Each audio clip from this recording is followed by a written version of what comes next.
10 years later, how safe is the U.S. from terror attacks? Members of one of the key investigating groups weigh in.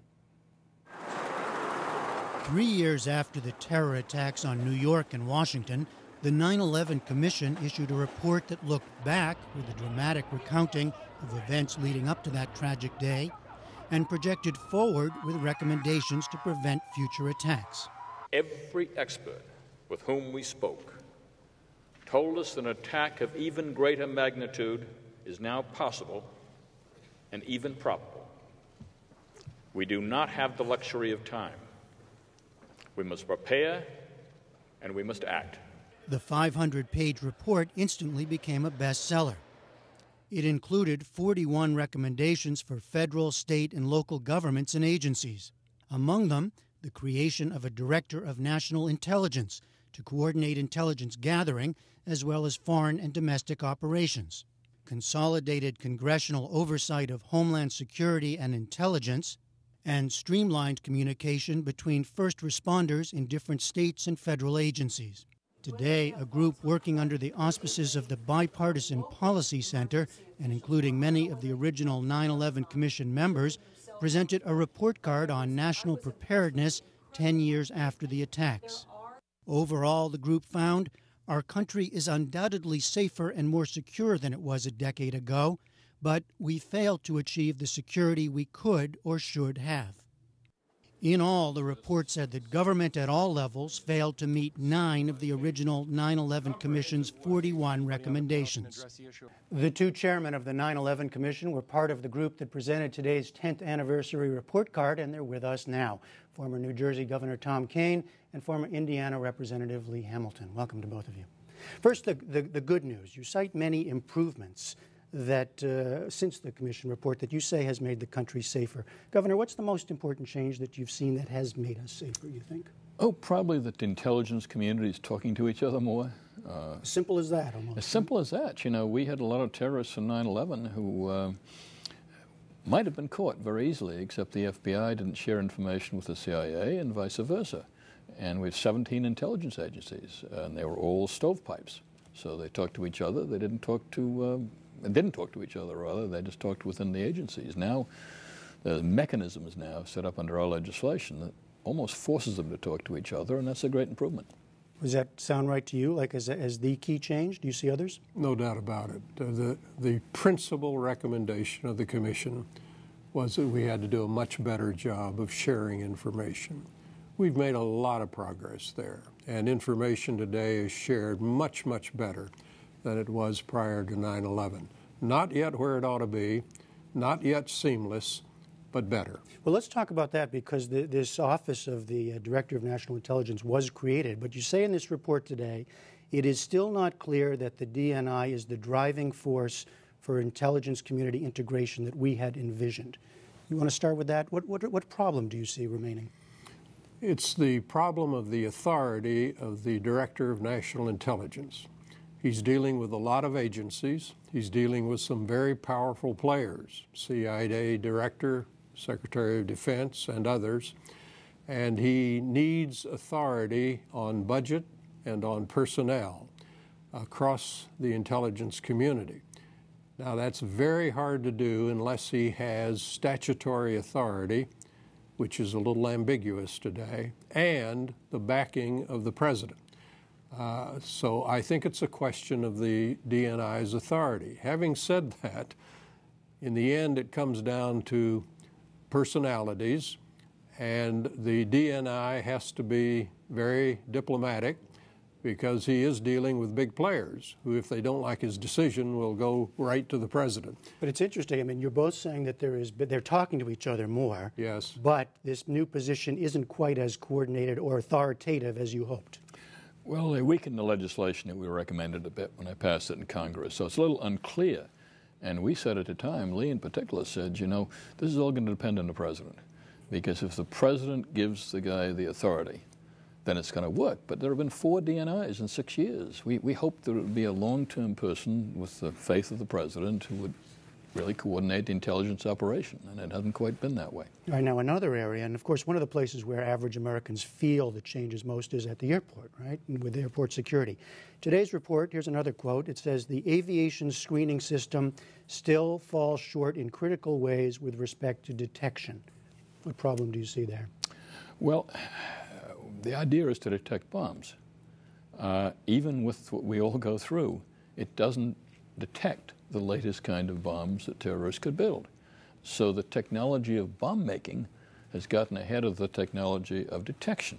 So what we really got to do is bring the detection up to date so that we make sure that as somebody goes through, if we're going to go through all these terrible process, that at least they're detecting the bombs that might be there. Yeah, I mean, because of course a lot of people feel like there's already enough invasiveness and possible invasion of privacy with these new machines. But you're suggesting enhanced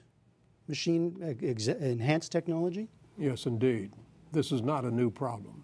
This is a problem that existed prior to 9/11. We've put a lot of money into it.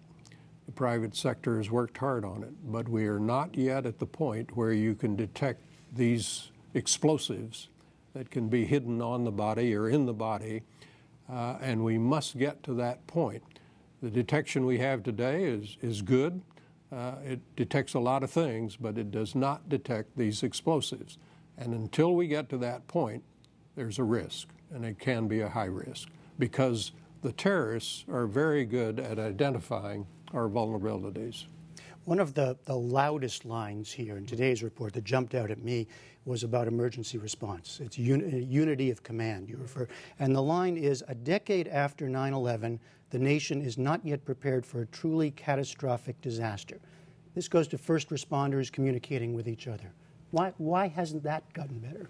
This, I think, if it's something Lee and I would agree was outrageous, this is it. I mean, we thought this was fairly easy. The fact that people at the site of a disaster should be able to talk to one another. We know it cost lives in 9/11. I mean, the policemen couldn't talk to the firemen. People died because of that. At Katrina, people in boats weren't able to talk to people in rescue helicopters, and people died because of it. And now, 10 years later, we still haven't done it, the so-called D block, which is what they need, the spectrum, so that first responders can talk to each other, not just in terrorist attacks, but in any disaster. Right, because you cite Katrina, you cite the Gulf oil spill. Yep.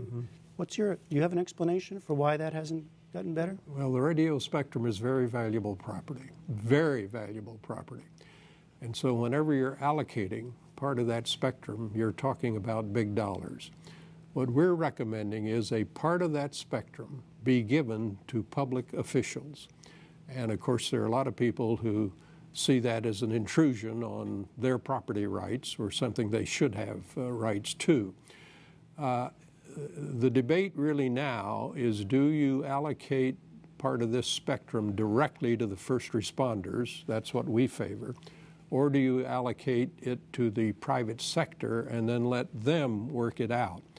This is the debate within the Congress now. The important thing from our standpoint is that the debate be resolved. Let's get a decision here, because this is an absolute no-brainer that these responders have to be able to talk with one another.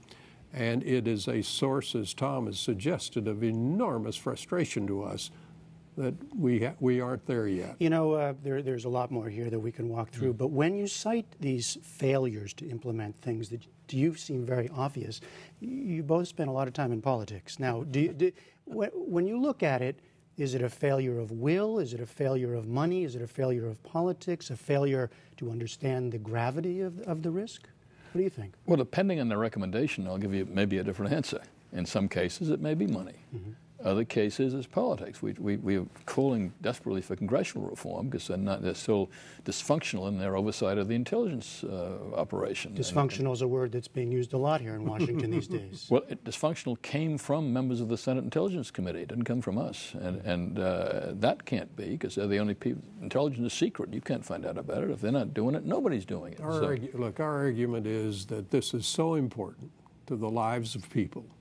If you have a disaster, that we have a responsibility to get it right now. And there are a lot of other interests that interfere here that we've referred to. You have to put those aside. People are going to die unless we get these problems of unity of command and interoperability of communications worked out, and we are not there yet. Are you surprised 10 years later that there has not been another major successful attack on the U.S.? I think so. I think it's inevitable that they will succeed at some point. The technology is clearly available to them. No question about their intent. They've made a number of efforts in the last 3 or 4 years. We've had this development of the lone wolf, the self-radicalization problem in the country. We would be extremely fortunate if we were able to get by another 10 years without an attack. Everybody I know in the national security community thinks another attack will eventually succeed.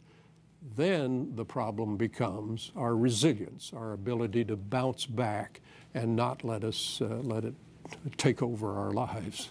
Governor, I mean, do you fear therefore that there has been a lack of urgency, or it has grown over the last 10 years? I think the further you get from New York City, the less the urgency is. That's my experience. Perhaps I didn't experience it the same way, but this, no matter what else we do, I recognize we're all worried about budgets, health care, unemployment, and we should be.